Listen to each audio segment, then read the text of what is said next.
Hello, my name is Roel. I am almost 25 years old now, and I started studying with Sue 14 years ago, when I was just about 11. And right now, I am living in London. I graduated from another drama school there, and working as an actor. It's something that I expected to be difficult years ago, and to be honest, I mentally started preparing myself for that years ago. When I was about 14, 15, Sue already told me that she wanted to train me so that I would be ready to go to London. And she delivered. And back then I already knew it was going to be difficult because I knew I was going to be leaving friends and family behind. That's already one thing.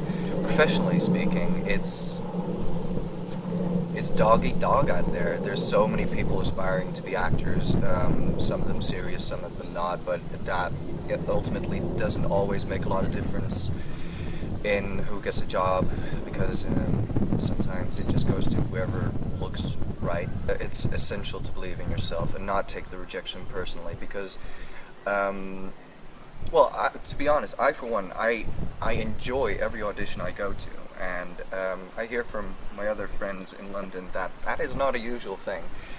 But I enjoy showing what I can do, and I enjoy talking to a new director, and I believe in my ability, and I believe in my personality as well, and I believe in my work ethic. And usually in an audition, you do a monologue or a scene reading, and then you usually have a little chat with whoever's going to be hiring you. And in that chat they'll be trying to feel whether or not you'll be a pleasant person to work with, whether or not you're going to be serious. And I always have faith that I do well in those areas. In fact, I've had messages where directors said that they wish they could have hired me, but alas, they needed someone who was just slightly better in guitar, or slightly longer, or whatever. But yes, it's very, very important to never take that personally. I think in Sue's classes, it's a wonderful place for young people to find themselves, to discover who they really are. And it's absolutely fine for them to not necessarily know what it is they want to do in the future. But I think in Sue's classes, it's very important to seriously ask yourself that question: could I be a performer? Because if I like the idea of becoming a performer, then right now is the time to start working, and work hard. You can't do it without discipline, and this is actually a wonderful thing, because Sue really drills in the discipline hard. She will demand a lot of work from you, and it's a wonderful thing, because me, having continued later on to another course in London, I found that mentality that she gave me with working hard and being disciplined, it worked wonders for me in the next course. Hard work can carry you very far, and it's definitely a large chunk of what you need to really become successful at your craft. It also takes passion. But I think, if you can't work hard without being passionate about it anyway. And some people are blessed with a whole lot of talent.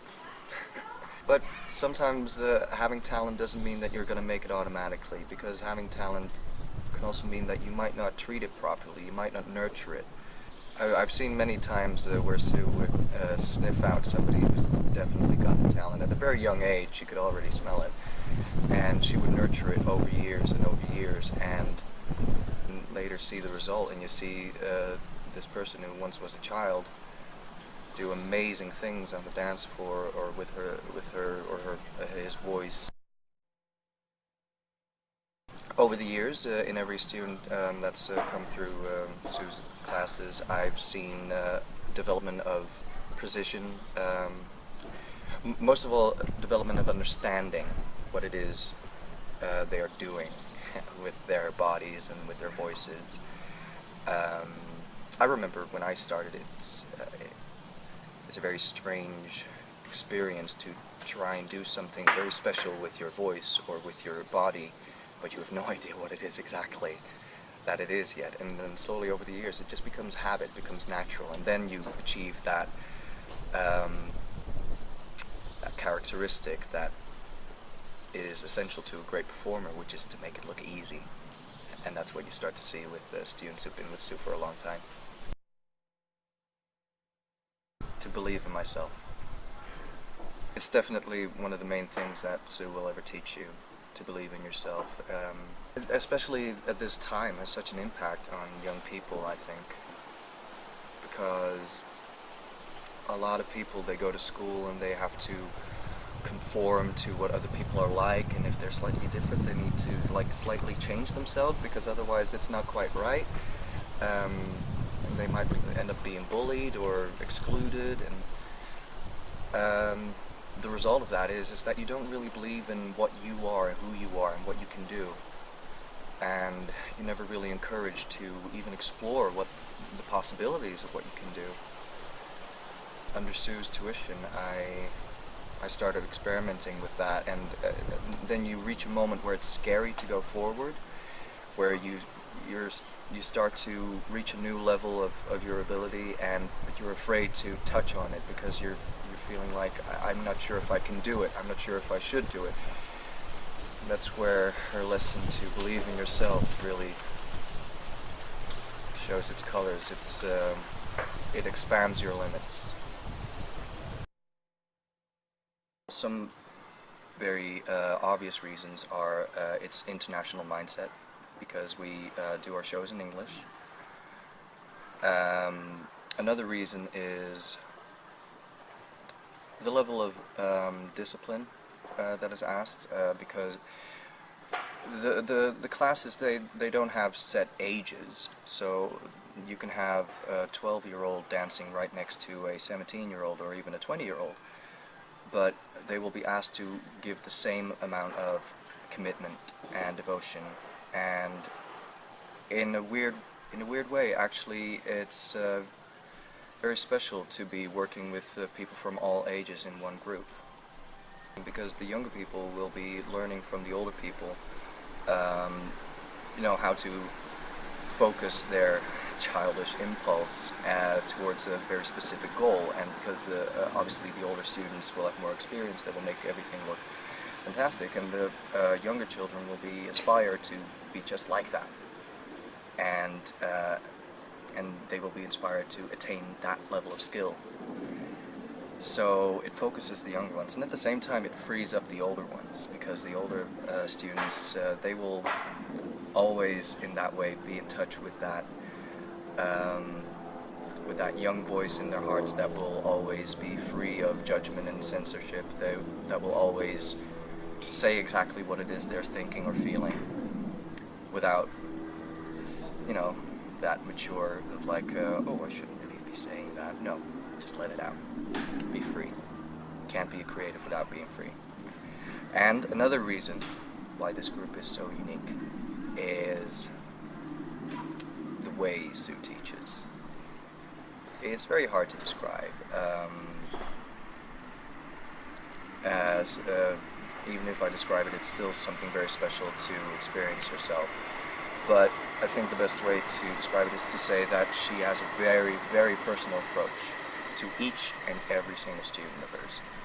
Every single student of hers, she will give them an amazing amount of devotion that will leave you questioning how much devotion she has for so many people. Whenever you commit yourself in her classes, she will reward you by encouraging to go even further.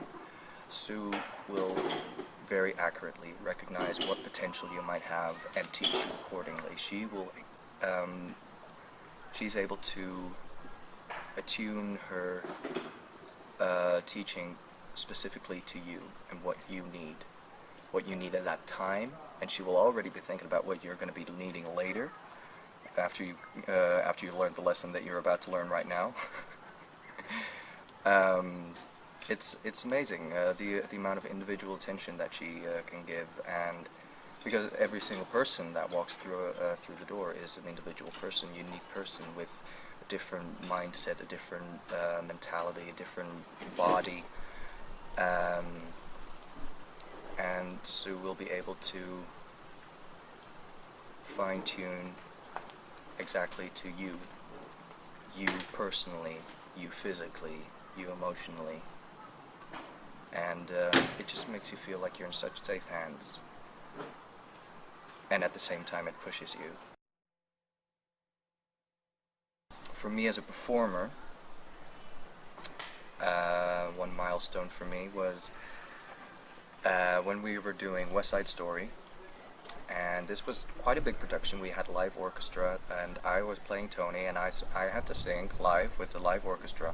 It was quite scary, I can tell you. And on the second night, I was singing Tony's first song, Who Knows, Could Be. And then there's this bit where he has this really high note, and every time we were rehearsing it, I was always struggling to get struggling to catch it. And then on the second night, I hit that note right on his face. And from the stage, you could see the lighting box, which is like behind just a little window above the last row in the audience, and I could see Sue barely like a silhouette through that window. And when I hit that note, I happened to be looking in that direction. I could see her arms go up, like, yes, he did it.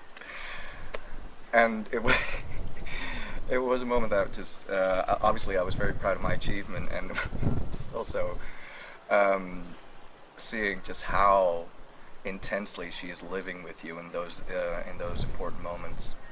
Like, Sue is breathing with you at those moments. Yeah, that's definitely one of my best moments.